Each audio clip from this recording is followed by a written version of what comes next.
ಕಾಶಿಫಾ ತಜ್ರೀನ್ ವಿಜ್ಞಾನ ವಿಭಾಗದಲ್ಲಿ ಮಾನ್ವಿ ತಾಲೂಕಿಗೆ ಪ್ರಥಮ ಸ್ಥಾನ. ಹೌದು, ಮಾನ್ವಿ ಟಿಪ್ಪು ಸುಲ್ತಾನ್ ಸಂಘದ ಅಧ್ಯಕ್ಷ ಮೆಹಬೂಬ್ ಖುರೇಶಿ ಅವರು ಸಾಮಾಜಿಕ ಕಾರ್ಯ ಮಾಡುವುದರ ಜೊತೆಗೆ ವಿಜ್ಞಾನ ವಿಭಾಗದಲ್ಲಿ ಮಾನ್ವಿ ತಾಲೂಕಿಗೆ ಪ್ರಥಮ ಶ್ರೇಯಾಂಕ ಪಡೆದ ಕಾಶಿಫಾ ತಜ್ರೀನ್ ಅವರನ್ನ ಟಿಪ್ಪು ಸುಲ್ತಾನ್ ಸಂಘದ ಪದಾಧಿಕಾರಿಗಳು ಸನ್ಮಾನಿಸಿದರು. ರಾಯಚೂರು ಜಿಲ್ಲೆಯ ಮಾನ್ವಿ ಪಟ್ಟಣದಲ್ಲಿ ನೆಲೆಸಿರುವ ಎಕೆ ಜಾಗೀರ್ದಾರ್ ಕುಟುಂಬದಲ್ಲಿ ಕಾಶಿಫ್ ತಜ್ರೀನ್ ರಾಯಚೂರು ಜಿಲ್ಲೆಗೆ 3ನೇ ಶ್ರೇಯಾಂಕ ಬಂದಿದ್ದರಿಂದ ಒಂದು ರೀತಿಯಲ್ಲಿ ಖುಷಿಯ ವಾತಾವರಣ ಮೂಡಿ ಬಂದಿದೆ. ಸೋಲು ಗೆಲುವಿನ ಮೆಟ್ಟಿಲು, ಆದರೆ ಅನುತ್ತೀರ್ಣರಾದ ವಿದ್ಯಾರ್ಥಿಗಳು ಯಾವುದಕ್ಕೂ ಎದರದೆ ಮನಸ್ಸು ಗಟ್ಟಿ ಮಾಡಿಕೊಂಡು ನಿರಂತರತೆಯಲ್ಲಿ ಅಧ್ಯಯನ ಮಾಡಿದರೆ ಹೆಚ್ಚು ಅಂಕ ಗಳಿಸಲು ಸಾಧ್ಯ. ಆದರೆ ಅನಾಹುತ ಮಾಡಿಕೊಳ್ಳುವ ಹಂತಕ್ಕೆ ತೆರಳಬಾರದು ಎಂದು ಬುದ್ಧಿಜೀವಿ ಜೆಎಚ್ ದೇವರಾಜು ಸಲಹೆ ನೀಡಿದರು. ನಮಸ್ಕಾರ, ನಾನು ಕಾಶಿಫಾ ತಜ್ರೀನ್.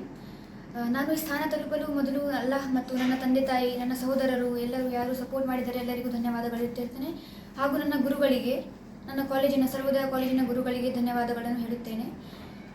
ಈ ಸ್ಥಾನ ತಲುಪಲು ನೀವು ಪರಿಶ್ರಮ ಪಡಬೇಕು. ನಾನು ಹೇಳೋದು ಏನೆಂದರೆ, ಈಗ ಯಾರು ಫೇಲ್ ಆಗಿದ್ದಾರೆ, ರಿಸಲ್ಟ್ ಕಂಪ್ಲೀಟ್ ಆಗಿಲ್ಲ, ಅವರಿಗೆ ಈಗ ಭಯ ಪಡಬಾರದು. ಮೊದಲು ಫಸ್ಟ್ ಅದು, ಯಾಕಂದರೆ ಇಲ್ಲೇ ಹೋಪ್ ಲೂಸ್ ಮಾಡಬಾರ್ದು. ಇನ್ನು ಮುಂದೆ ಇದೇ ಲಾಸ್ಟ್ ಎಕ್ಸಾಮ್ ಅಲ್ಲ, ಇನ್ನು ಮುಂದೆ ಡಿಗ್ರಿ ಇದೆ, ಇನ್ನು ಜಾಸ್ತಿ ಮಾಡ್ಬೋದು, ಇದೇ ಲಾಸ್ಟ್ ಅಲ್ಲ. ನೀವು ಫಸ್ಟ್ ಧೈರ್ಯ ಇಟ್ಟು ಇನ್ನು ಪ್ರಿಪ್ರೇಷನ್ ಮಾಡಿ, ಎಲ್ಲ ಪ್ರೀವಿಯಸ್ ಇಯರ್ ಕ್ವಶನ್ ಪೇಪರ್ಸನ್ನು ರಿಫರ್ ಮಾಡಿ, ಅದು ಮಾಡ್ಬೋದು, ಕ್ರ್ಯಾಕ್ ಮಾಡ್ಬೋದು, ಏನು ಅದರಲ್ಲಿ ಡಿಫಿಕಲ್ಟಿ ಇಲ್ಲ.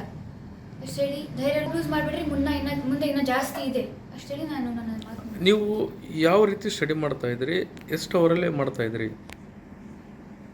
ಕಾಲೇಜ್ನಲ್ಲಿ ಜಾಸ್ತಿ ಸ್ಟಡಿ ಆಗ್ತಿತ್ತು, ಕಾಲೇಜ್ ಟೈಮ್ ಜಾಸ್ತಿ ಇತ್ತು, 8 to 8 ಇತ್ತು, ಅಲ್ಲಿ ಸ್ಟಡಿ ಅವರ್ಸ್ ಇತ್ತು, ಅಲ್ಲಿ ಜಾಸ್ತಿ ಆಗ್ತಿತ್ತು. ಟೀಚರ್ಸ್ ಜೊತೆ ಇಂಟರಾಕ್ಟ್ ಮಾಡ್ತಿದ್ವಿ, ಡೌಟ್ಸ್ ಎಲ್ಲ ಕ್ಲಿಯರ್ ಮಾಡಿದ್ವಿ.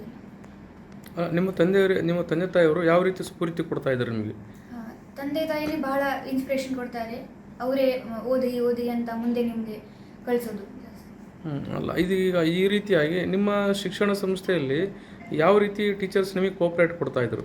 ಡೌಟ್ಸ್ ಎಲ್ಲ ಕ್ಲಿಯರ್ ಮಾಡ್ತಿದ್ರು, ಕ್ಲಾಸಸ್ ಚಲೋ ಆಗಿ ತೊಗೊತಿದ್ರು, ಇಂಟರಾಕ್ಟಿವ್ ಸೆಷನ್ಸ್, ಮಧ್ಯದಲ್ಲಿ ಕ್ವಶನ್ಸ್ ಕೇಳೋದು ಅದೆಲ್ಲ ಮಾಡ್ತಿದ್ರು. ಡೌಟ್ಸ್ ಏನಾದರೂ ಕೇಳಕ್ಕೆ ಹೋಗಿದ್ರೆ ಕ್ಲಿಯರ್ ಮಾಡ್ತಿದ್ರು.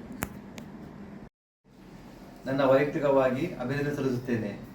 ನನ್ನ ಮಗಳಿಗೆ ವಿಜ್ಞಾನ ವಿಭಾಗದಲ್ಲಿ ತಾಲೂಕಿಗೆ ಪ್ರಥಮ ರ್ಯಾಂಕ್, ರಾಯಚೂರಿಗೆ ತೃತೀಯ ರ್ಯಾಂಕ್ ವಿಷಯವನ್ನು ತಿಳಿದುಕೊಂಡು ಬಂದು ಸನ್ಮಾನ ಮಾಡಿದ್ದಕ್ಕೆ ಅವರಿಗೆ ಹೃತ್ಪೂರ್ವಕ ನಾನು ವಂದನೆ ಸಲ್ಲಿಸುತ್ತೇನೆ. ನನ್ನ ಮಗಳದು ದೇವರಲ್ಲಿ ನಾನು ಆಶಿಸುತ್ತೇನೆ. ನನ್ನ ಮಗಳದು ಆಸೆ ಇಂಜಿನಿಯರಿಂಗ್ ಆಗಬೇಕಾಗಿದೆ, NIT ಅಥವಾ IIT ಪರೀಕ್ಷೆ ಪಡುವಾಕೆ ಇದು ಇದೆ, ಒಂದು ಸ್ಫೂರ್ತಿ ಆಸಕ್ತಿ ಇದೆ. ಅದು ದೇವರ ಆಶೀರ್ವಾದ ನಿಮ್ಮಲ್ಲಿ ಕೇಳಿಕೊಳ್ತೇನೆ. ಮತ್ತು ಎಲ್ಲ TV ರಿಪೋರ್ಟರ್ ವರದಿಗಾರರಿಗೆ ನಾನು ಹೃತ್ಪೂರ್ವಕ ವಂದನೆಗಳನ್ನು ಸಲ್ಲಿಸುತ್ತೇನೆ. ಅವಶ್ಯಕತೆ ಇಲ್ಲ, ಅವರು ತಮ್ಮಲ್ಲಿ ಪರಿಶ್ರಮದಿಂದ ದೇವರ ಮೇಲೆ ನಂಬಿಕೆ ಇಟ್ಟಿದ್ರೆ ನೀವು ಸಹ ಪಾಸಾಗುತ್ತೀರಿ. ಇದು ನನ್ನ ಮಗಳು ಪಾಸಾಗಲಿಕ್ಕೆ ಕಾರಣ ಪರಿಶ್ರಮವೇ ಹೇಳ್ತೀನಿ, ಹೊರತು ಏನಿಲ್ಲ. ಪರಿಶ್ರಮದಿಂದನೇ ದೇವರ ಪ್ರತಿಫಲ ಕೊಡುತ್ತಾನೆ. ದೇವರ ಪ್ರತಿ ಕೊಟ್ಟದ ಮೇಲೆ ಅದು ಸನ್ಮಾನ ಮಾಡೋದು ಪ್ರತಿಯೊಬ್ಬರ ಕರ್ತವ್ಯ ಹೇಳುತ್ತೇನೆ. ಫೇಲ್ ಆದನ್ನು ದುಃಖ ಪಡಬಾರ್ದು. ಅವರು ಸಹ ಪರಿಶ್ರಮ ಪಟ್ಟು ದೇವರ ಮೇಲೆ ನಂಬಿಕೆ ಇಟ್ಟು ಅವರನ್ನು ಪಾಸಾಗುವ ಧೈರ್ಯವನ್ನು ಸ್ಫೂರ್ತಿದಾಯಕವಾಗಿ ನಾನು ಕೇಳ್ಕೊಳ್ತೇನೆ. ಎಲ್ಲರೂ ಮುಂದಿನ ಹೆಜ್ಜೆ ಫೇಲ್ ಆದ ತಕ್ಷಣ ಯಾವಾಗಲೂ ಮನುಷ್ಯ ಇದಾಗಬಾರ್ದು. ಅದನ್ನು ದೇವರ ಮೇಲೆ ನಂಬಿಕೆ ಇಟ್ಟು ಪರಿಶ್ರಮ ಪಟ್ಟು ತಮ್ಮ ವೈಯಕ್ತಿಕ ಹೆಜ್ಜೆಯನ್ನು ಮುಟ್ಟಿ ತಮ್ಮ ಗುರಿ ಸಾಧನೆ ಮಾಡಬೇಕೆಂದು ಕೇಳಿಕೊಳ್ತೇನೆ ನಾನು. ಇಂದು ನಮ್ಮ ಮಾನ್ವಿ ತಾಲೂಕಿಗೆ ಒಂದು ಸಂತೋಷದ ಒಂದು ಶುಭದ ದಿನ ಅಂತ ಹೇಳ್ಬೋದು. ಯಾಕೆಂದರೆ 2025-26ನೇ ಸಾಲಿನ ಒಂದು PUC ಪರೀಕ್ಷೆಯಲ್ಲಿ ನಮ್ಮದೇ ಮಾನ್ವಿ ತಾಲೂಕಿನ ಮತ್ತು ಮಾನ್ವಿ ನಗರದ ಕುಮಾರಿಯಾದಂಥ ಕಾಶಿಫಾ ತಜ್ರೀನ್ ತಂದೆ ಲಿಯಾಕತ್ ಅಲಿ ವಕೀಲ್ ಸಾಬ್ರು ಇವರ ಮಗಳಾದಂಥ ಇವರು ಇವತ್ತು ಮಾನ್ವಿ ತಾಲೂಕಿನಲ್ಲಿ PUC ಸೆಕೆಂಡ್ PUCನಲ್ಲಿ ಪರೀಕ್ಷೆಯಲ್ಲಿ ಮಾನ್ವಿಗೆ ಪ್ರಥಮ ರ್ಯಾಂಕ್ ವಿಜ್ಞಾನ ವಿಭಾಗದಲ್ಲಿ ಇವರು ಪಡೆದಿರತಕ್ಕಂಥದ್ದು ಮಾನ್ವಿ ತಾಲೂಕಿಗೆ ಪ್ರಥಮ ರ್ಯಾಂಕು. ಹಾಗೆಯೇ ನಮ್ಮ ರಾಯಚೂರು ಜಿಲ್ಲೆಗೆ 3ನೇ ರ್ಯಾಂಕನ್ನು ಪಡೆದು ನಮ್ಮ ರಾಯಚೂರು ಜಿಲ್ಲೆಗೆ ಒಂದು ಹೆಮ್ಮೆಯನ್ನು ತಂದುಕೊಟ್ಟಿದ್ದಾರೆ. ಅದೇ ರೀತಿಯಾಗಿ ಅವರ ಈ ಒಂದು ಸಾಧನೆಗೆ ನಮ್ಮ ಟಿಪ್ಪು ಸುಲ್ತಾನ್ ಸಂಘದ ವತಿಯಿಂದ ನಾವು ಶುಭಾಶಯಗಳನ್ನು ಕೋರುತ್ತಾ ಅವರಿಗೆ ಧನ್ಯವಾದಗಳನ್ನು ತಿಳಿಸುತ್ತೇನೆ.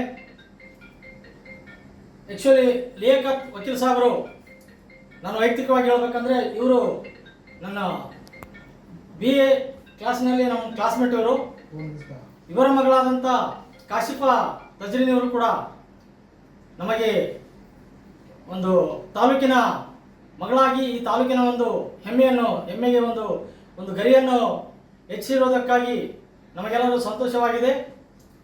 ಇಂದು ನಾನು ಒಂದು ಹೇಳಕ್ಕೆ ಇಷ್ಟಪಡ್ತೇನೆ, ಅವರ ಒಂದು ಈ ಸಾಧನೆ ಮಾನವಿ ತಾಲೂಕಿನಲ್ಲಿರ್ತಕ್ಕಂಥ ಯಾವುದೇ 10ನೇ ಕ್ಲಾಸ್ ಇರ್ಬೋದು, PUC ಇರ್ಬೋದು, BA ಇರ್ಬೋದು, ಯಾವುದೇ ವಿದ್ಯಾರ್ಥಿಗಳು ಇವರ ಒಂದು ಸಾಧನೆಯನ್ನು ಎಲ್ಲರೂ ಸಂತೋಷದಿಂದ ಸ್ವೀಕಾರ ಮಾಡಿ, ಒಂದು ವೇಳೆ ಕೆಲವು ವಿದ್ಯಾರ್ಥಿಗಳು ಪರೀಕ್ಷೆಯಲ್ಲಿ ಫೇಲ್ ಆಗಿದ್ದರೆ ಇಂಥ ಒಂದು ವಿದ್ಯಾರ್ಥಿಗಳನ್ನು ನಮ್ಮ ಸಹೋದರಿ, ನಮ್ಮ ತಂಗಿ, ನಮ್ಮ ಅಕ್ಕ ಪಾಸ್ ಆಗಿದ್ದಾಳೆ ಫಸ್ಟ್ ರ್ಯಾಂಕಲ್ಲಿ, 3rd ರ್ಯಾಂಕಲ್ಲಿ ಅಂತೇಳಿ ಆ ಒಂದು ಸಂತೋಷವನ್ನು ಹಂಚಿಕೊಳ್ಳೋದ್ರ ಮೂಲಕ ನಿಮ್ಮ ಒಂದು ಮುಂದಿನ ಸೋಲೆ ಗೆಲುವಿನ ಮೆಟ್ಟಿಲಿನ ಒಂದು ರೀತಿಯಲ್ಲಿ ನೀವು ಒಂದು ವೇಳೆ ಫೇಲ್ ಆಗಿದ್ದರೂ ಕೂಡ ಯಾವುದೇ ವಿದ್ಯಾರ್ಥಿಗಳು ಇಂಥ ಒಂದು ಸಹೋದರಿಯರ ಒಂದು ಗೆಲುವಿನ ಒಂದು ಯಶಸ್ಸಿನ ಗುರಿಯನ್ನು ಇಟ್ಕೊಂಡು ತಾವು ಮುಂದಿನ ತಮ್ಮ ಒಂದು ಹಾದಿಯನ್ನು ಗೆಲುವಿನತ್ತ ಒಂದು ಸಾಗಿಸಬೇಕೆಂದು ಕೇಳ್ತೇನೆ. ಯಾಕೆಂದರೆ ಇಂದಿನ ದಿನಗಳಲ್ಲಿ ನಾವು ಮಾಧ್ಯಮಗಳಲ್ಲಿ ನೋಡ್ತೇವೆ, ಕೆಲವೊಂದು ವಿದ್ಯಾರ್ಥಿನಿಯರು ಆತ್ಮಹತ್ಯೆಯನ್ನು ಮಾಡ್ಕೊಂಡಿರೋದು.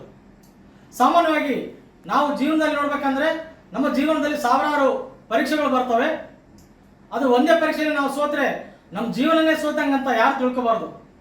ಯಾಕೆಂದರೆ ನಮ್ಮಲ್ಲಿ ಬಂದಿರತಕ್ಕಂಥ ಕೆಲವೊಂದು ಪರೀಕ್ಷೆಗಳು ನಮ್ಮನ್ನು ಫೇಲ್ ಮಾಡ್ಬೋದು, ಯಶಸ್ವಿ ಕಡೆ ಕರೆದೊಯ್ಬೋದು.